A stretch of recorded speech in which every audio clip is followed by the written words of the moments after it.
जय श्रीमन नारायण। मंगलवार की दो कथा प्रचलित हैं।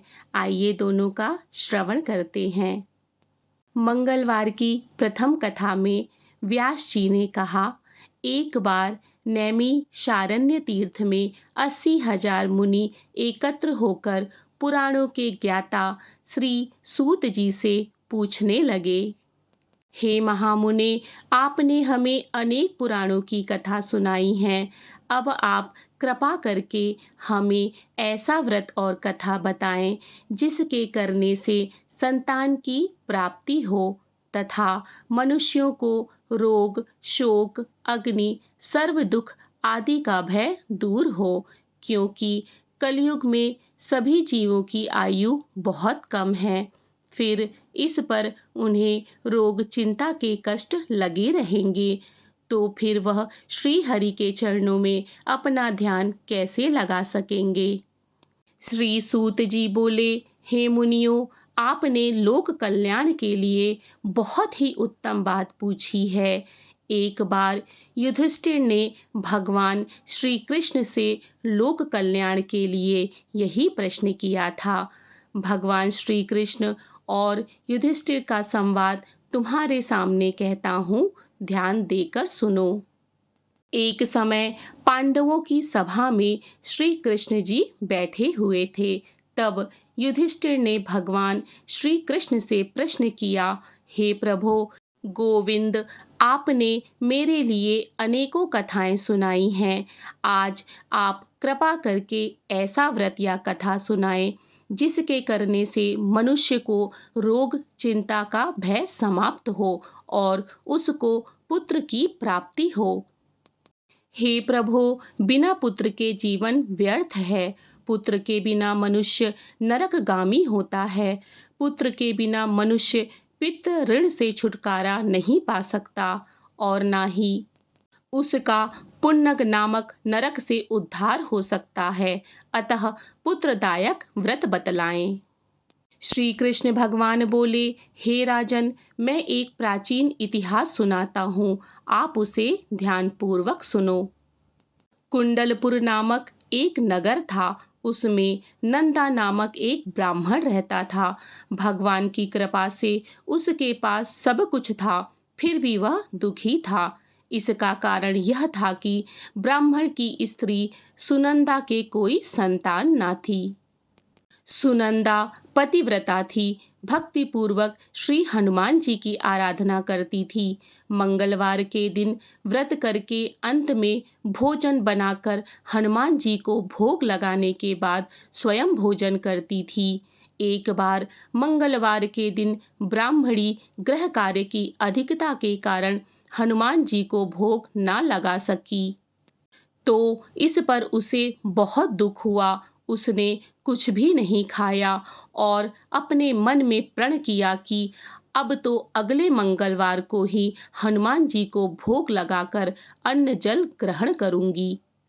ब्राह्मणी सुनंदा प्रतिदिन भोजन बनाती, श्रद्धा पूर्वक पति को खिलाती, परंतु स्वयं भोजन नहीं करती और मन ही मन श्री हनुमान जी की आराधना करती थी। इसी प्रकार 6 दिन गुजर गए और ब्राह्मणी सुनंदा अपने निश्चय के अनुसार भूखी प्यासी निराहार रही। अगले मंगलवार को ब्राह्मणी सुनंदा प्रातःकाल ही बेहोश होकर गिर पड़ी। ब्राह्मणी सुनंदा की इस असीम भक्ति के प्रभाव से श्री हनुमान जी बहुत प्रसन्न हुए और प्रकट होकर बोले, सुनंदा, मैं तेरी भक्ति से बहुत प्रसन्न हूँ, तू उठ और वर मांग।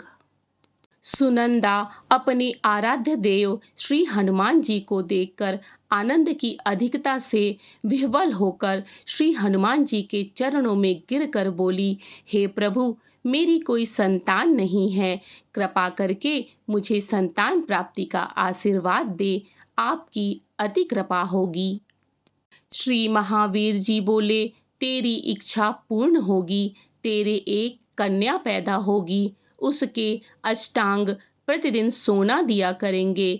इस प्रकार कहकर श्री महावीर जी अंतर्ध्यान हो गए।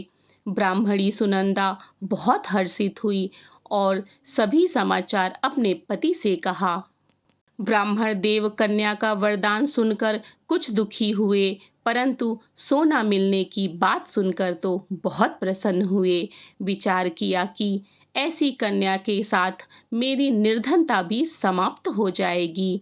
श्री हनुमान जी की कृपा से ब्राह्मणी गर्भवती हुई और 10वें महीने में उसे बहुत ही सुंदर पुत्री प्राप्त हुई। यह बच्ची अपने पिता के घर में ठीक उसी तरह से बढ़ने लगी जिस प्रकार शुक्ल पक्ष का चंद्रमा बढ़ता है। 10वें दिन ब्राह्मण ने उस बालिका का नामकरण संस्कार करवाया। उसके कुल पुरोहित ने उस बालिका का नाम रत्नावली रखा, क्योंकि वह कन्या सोना प्रदान किया करती थी। इस कन्या ने पूर्व जन्म में बड़े ही विधान से मंगल देव का व्रत किया था। रत्नावली का अष्टांग बहुत सा सोना देता था। उस सोने से नंदा ब्राह्मण बहुत ही धनवान हो गया। अब ब्राह्मणी भी बहुत अभिमान करने लगी थी। समय बीतता रहा। अब रत्नावली 10 वर्ष की हो चुकी थी। एक दिन जब नंदा ब्राह्मण प्रसन्न चित्त था, तब सुनंदा ने अपने पति से कहा, मेरी पुत्री रत्नावली विवाह के योग्य हो गई है, अतः आप कोई सुंदर तथा योग्य वर देखकर इसका विवाह कर दे। यह सुन ब्राह्मण बोला, अभी तो रत्नावली बहुत छोटी है।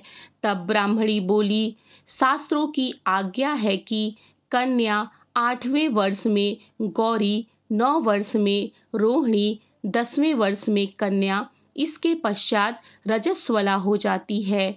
गौरी के दान से पाताल लोक की प्राप्ति होती है, राहड़ी के दान से बैकुंठ लोक की प्राप्ति होती है, कन्या के दान से इंद्रलोक में सुखों की प्राप्ति होती है। अगर हे पतिदेव रजस्वला का दान किया जाता है तो घोर नरक की प्राप्ति होती है। इस पर ब्राह्मण बोला, अभी तो रत्नावली मात्र 10 वर्ष की है और मैंने तो 16-16 साल की कन्याओं के विवाह करवाए हैं, अभी जल्दी क्या है। तब ब्राह्मणी सुनंदा बोली, आपको तो लोभ अधिक हो गया लगता है।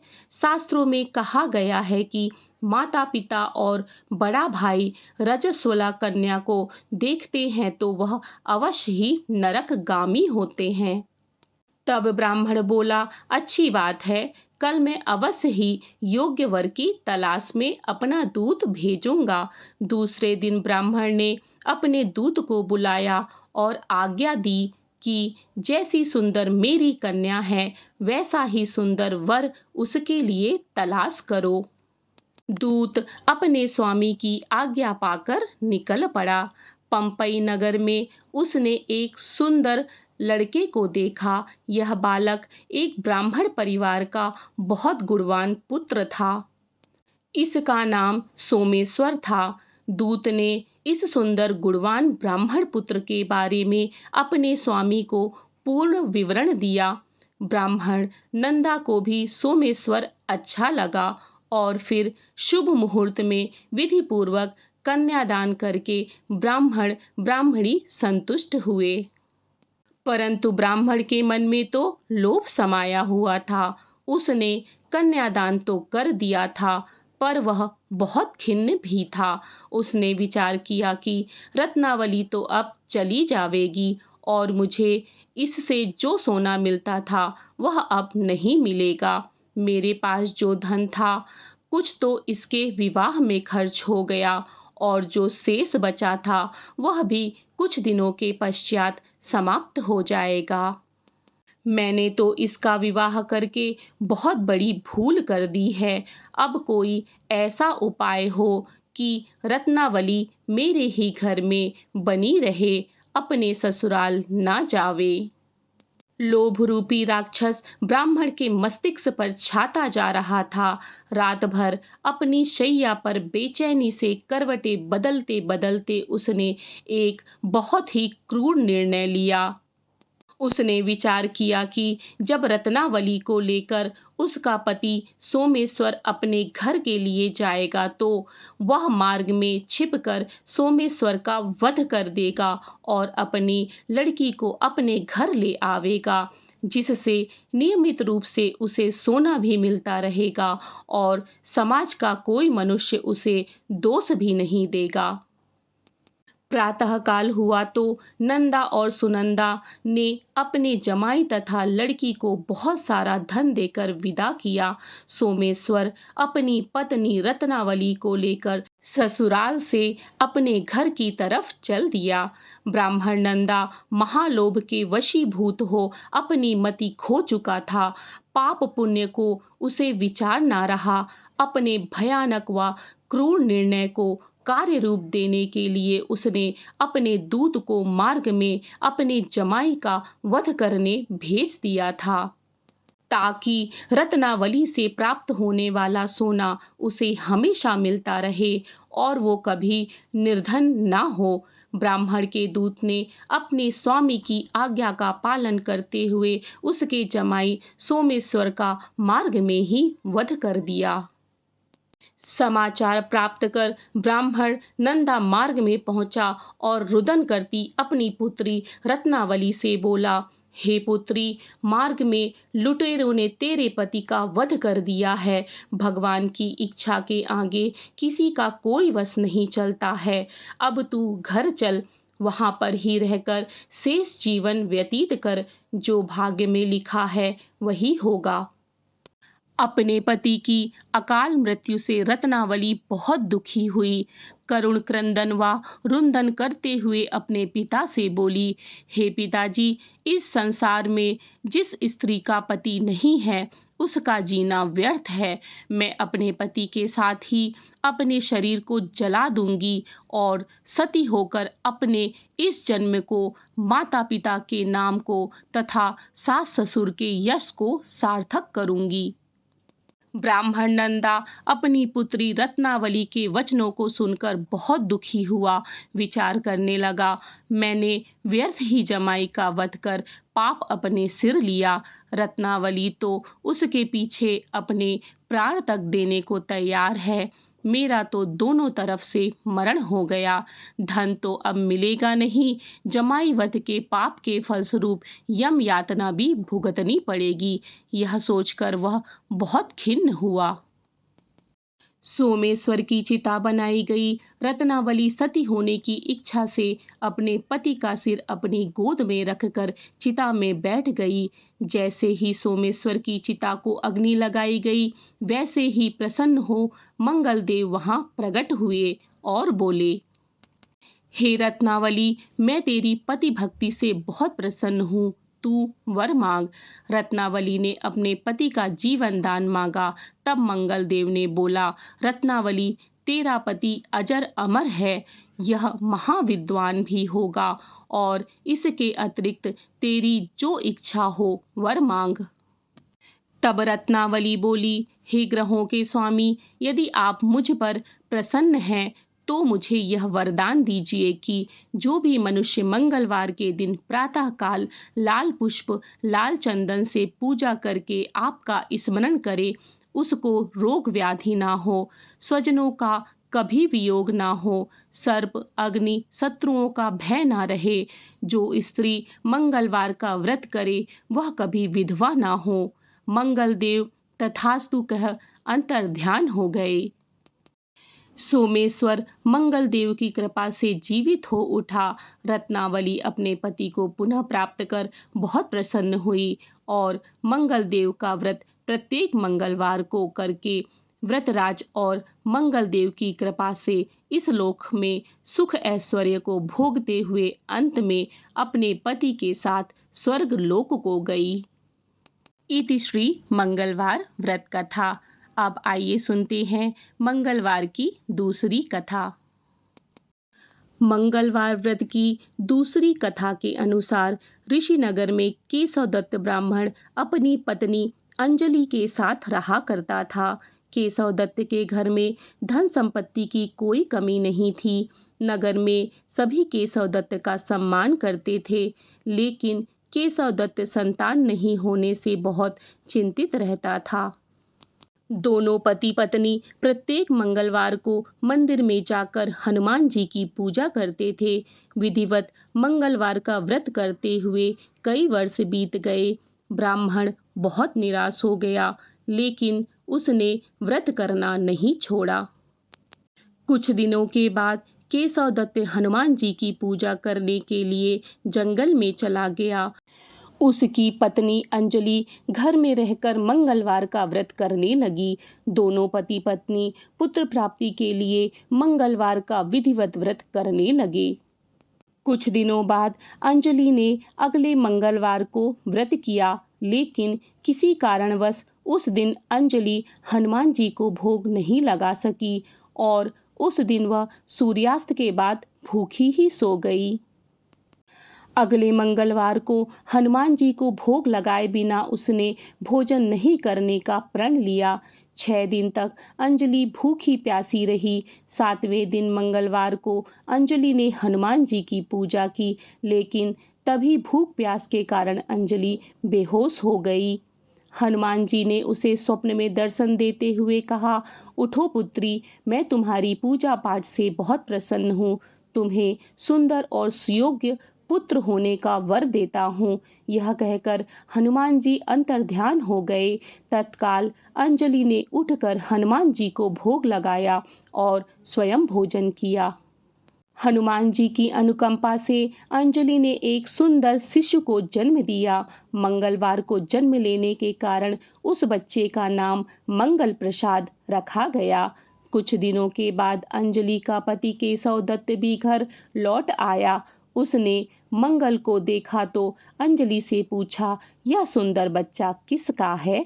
अंजलि ने खुश होते हुए हनुमान जी के दर्शन देने और पुत्र प्राप्ति होने का वरदान देने की सारी कथा सुना दी। लेकिन केशव दत्त को उसकी बातों पर विश्वास नहीं हुआ। उसके मन में तो पता नहीं कैसे यह कलुषित विचार आ गया था कि अंजलि ने उसके साथ विश्वासघात किया है। अपने पापों को छिपाने के लिए अंजलि झूठ बोल रही है। केशव दत्त ने उस बच्चे को मार डालने की योजना बनाई। एक दिन केशव दत्त स्नान के लिए कुएं पर गया। मंगल भी उसके साथ था। केशव दत्त ने मौका देखकर मंगल को कुएं में फेंक दिया और घर आकर बहाना बना दिया कि मंगल तो कुएं पर मेरे साथ पहुंचा ही नहीं। केशव दत्त के इतने कहने के ठीक बाद मंगल दौड़ता हुआ घर लौट आया। केशव दत्त मंगल को देखकर बुरी तरह हैरान हो उठा। उसी रात हनुमान जी ने केशव दत्त को स्वप्न में दर्शन देते हुए कहा, तुम दोनों के मंगलवार के व्रत करने से प्रसन्न होकर पुत्र जन्म का वर मैंने दिया था। फिर तुम अपनी पत्नी को कुलटा क्यों समझ रहे हो? उसी समय केशव दत्त ने अंजलि को जगाकर उससे क्षमा मांगते हुए स्वप्न में हनुमान जी के दर्शन देने की सारी कहानी सुनाई। केशव दत्त ने अपने बेटे को हृदय से लगाकर बहुत प्यार किया। उस दिन के बाद सभी आनंदपूर्वक रहने लगे। मंगलवार का विधिवत व्रत करने से केशव दत्त और उसकी पत्नी के सभी कष्ट दूर हो गए। इस तरह जो स्त्री पुरुष विधिवत मंगलवार का व्रत करके व्रत कथा सुनते हैं, हनुमान जी उसके सभी कष्टों को दूर करके घर में धन संपत्ति का भंडार भर देते हैं। शरीर के सभी रक्त विकार के रोग भी नष्ट हो जाते हैं। इति श्री मंगलवार व्रत कथा। इसी तरह की पौराणिक कथा कहानियों तथा धार्मिक जानकारी के लिए मेरे चैनल को सब्सक्राइब करें। मिलते हैं अगली धार्मिक जानकारी के साथ। जय श्री कृष्ण। राधे राधे।